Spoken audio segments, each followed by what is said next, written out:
বহুত প্রতীক্ষার ফলে আজকে সুস্বাস্থ্যের অধিকারী হয়ে রয়্যাল একাডেমির একজন ভারতীয় শিক্ষক হিসাবে আমি আজকে নতুন জীবনের একটা নতুন দিগন্ত তুলে ধরতে চাই। আপনারা আমাদের এই চ্যানেলটা যারা সাবস্ক্রাইব করছেন তাদেরকে ধন্যবাদ, যারা করেননি তাদেরকে সাবস্ক্রাইব করার জন্য আমি অনুরোধ করব। বন্ধুরা, ইতিহাসকে ভুলে গেলে চলবে না। 190 বছর পরাধীনতার শৃঙ্খলে আবদ্ধ ছিল ভারত। সেই ভারত বহু বিপ্লবী রক্তের বিনিময়ে স্বাধীনতা লাভ করে 1947 সালে 15ই আগস্ট। দ্বিখণ্ডিতভাবে হিন্দুস্তান এবং পাকিস্তান। কিন্তু এই স্বাধীনতা আইনের একটি ব্রিটিশ পার্লামেন্টে সেদিন পাশ হয়, যাকে ভারত স্বাধীনতা আইন বলা হয়। সেই স্বাধীনতা আইনে ভারত দ্বিখণ্ডিত হয়েছিল। হিন্দুস্তান আর পাকিস্তান দুটি রাষ্ট্রের জন্ম হয়। এই দুটি রাষ্ট্রে জাতির ভিত্তিতে হয়েছিল। সেই দিনের যারা জননেতা নেতৃত্ব দিয়েছিল তাদের ভুলের জন্য ব্রিটিশ বানিয়ার জাত একটি সুযোগ নিয়েছিল, হে ভারত, তোমাকে স্বাধীনতা দিয়ে যাব, কিন্তু চিরতরের মতো তোমাদের সাম্প্রদায়িকতার বীজ বপন করে যাব। যার ফলে যতদিন ভারতবর্ষ নামক রাষ্ট্র থাকবে তারা তিল তিল করে জ্বলে পুড়ে ছাই হয়ে যাবে। তারই আজকে নমুনা আমরা দেখতে পাচ্ছি, বিষবৃক্ষের ফল। সেদিন যদি বন্ধুরা নেতাজি সুভাষচন্দ্র বসুর নেতৃত্বে ভারত স্বাধীনতা লাভ করত, তাহলে আজকে এই সমস্যা দেখা দিত না। সেদিন জওহরলাল নেহেরু চক্রান্ত এবং গান্ধীজির চক্রান্ত, যারা গান্ধীজিকে জাতির পিতা বলে আখ্যায়িত করেছে, আমরা তাকে বলবো তিনি একটা অপদার্থ ছিলেন। তাই নাথুরাম গডসে তাকে গুলি করে মেরেছিল এবং কোর্টে বিবৃতি দিয়েছিল যে আরও 10 বছর আগে যদি আমি একে গুলি করে মারতাম তাহলে আর ভারত বিভক্ত হতো না। তাহলে বন্ধুরা, ইতিহাস থেকে তো আমরা শিক্ষা লাভ করেছি। আজকে একটি দেশ ছিল, সেটা ভেঙ্গে টুকরা হয়ে পূর্ব পাকিস্তান, পশ্চিম পাকিস্তান, পূর্ব ভারত, পশ্চিম ভারত। তাহলে এর পরিণাম আজকে আমাদের ভোগ করতে হচ্ছে। তাহলে ভারতবর্ষের সেদিন জননেতা যারা সর্দার বল্লভভাই প্যাটেল,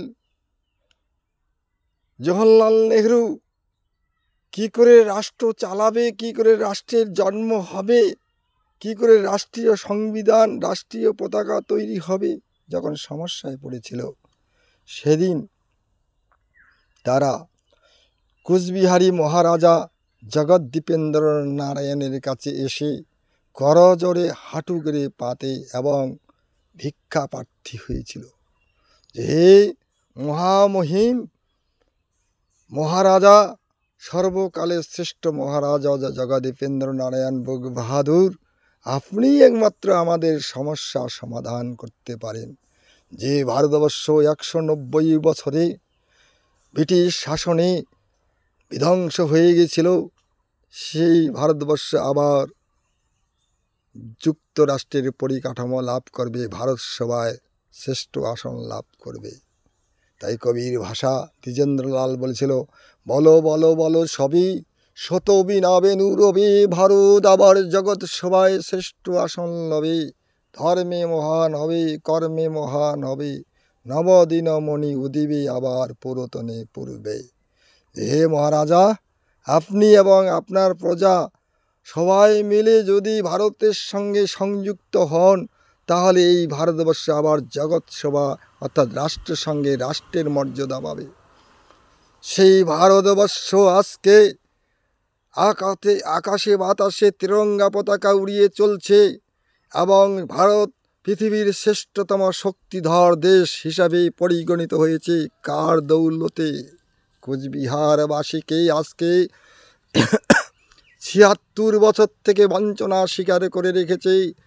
যে ভারত যুক্তরাষ্ট্রের সংবিধানে গ শ্রেণীর যুক্তরাষ্ট্রের মর্যাদা পেয়েছিল 1949 সালে 12ই সেপ্টেম্বর কোচবিহার রাজ্যের চিফ কমিশনার নিয়োগ হয়েছিল, সেই রাজ্য আজকে রাতের অন্ধকারে ষড়যন্ত্রের জালে, নেতাদের ষড়যন্ত্রের জালে আজকে ভারতবর্ষের একটা পশ্চিমবঙ্গ বেবিচারী রাজ্যের জেলায় পরিণত হয়েছে। তার জন্য মেনে নিতে পারে না এই কোচবিহারবাসী।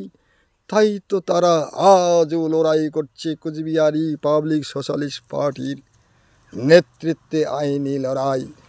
মাননীয় শ্রীযুক্ত পরেশচন্দ্র রায় মহাশয়ের নেতৃত্বে সর্বভারতীয় স্তরে দিগন্তে সবুজ পতাকা উঠছে। আগামী দিনে কোচবিহারি পাবলিক সোশ্যালিস্ট পার্টির নেতৃত্বে জনসমষ্টি জাগরিত হচ্ছে, যা আমরা বলতে চাই রিপাবলিক সোশ্যালিস্ট পার্টির কর্ণধার হিসাবে রাজ্য কমিটির নেতারা আগামী দিনে তারা প্রশ্ন রেখেছে যে ভারত সংবিধান যারা মানে তারা তো দেশের সুনাগরিক, যারা ভারতের সংবিধান মানে না তারা তো রাষ্ট্রদ্রোহী।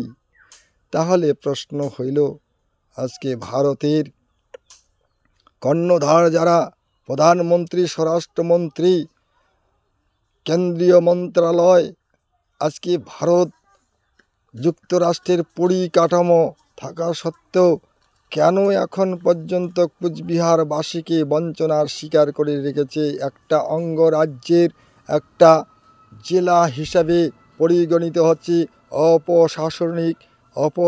অপ্রশাসনিকভাবে উপনিবেশিক শাসন ব্যবস্থা চালু করে রেখেছে। তাই কোচবিহারের মানুষের লড়াই আজও চলতে থাকবে। যতদিন পর্যন্ত কোচবিহার রাজ্য পূর্ণ প্রতিষ্ঠা হচ্ছে না ততদিন পর্যন্ত কোচবিহারবাসীর লড়াই রিপাবলিক সোশ্যালিস্ট পার্টির মাধ্যমে আইনি লড়াই শুরু হয়েছে।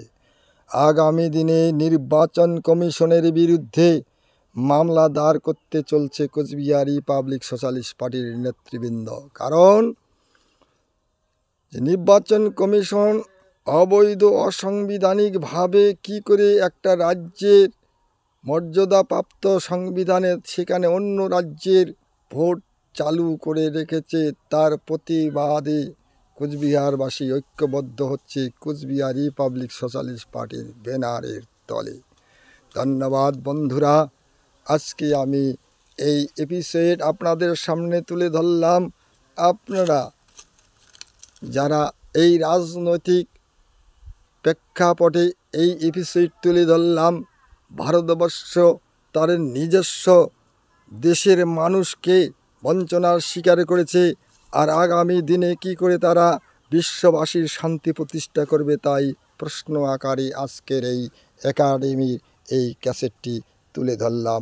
নমস্কার বন্ধুরা, ধন্যবাদ। বিশ্ববাসীর দরবারে আমরা এই প্রতিবেদনটা রাখলাম কোচবিহার রিপাবলিক সোশ্যালিস্ট পার্টির পক্ষ থেকে, একাডেমি, রয়্যাল একাডেমির পক্ষ থেকে। ধন্যবাদ, নমস্কার।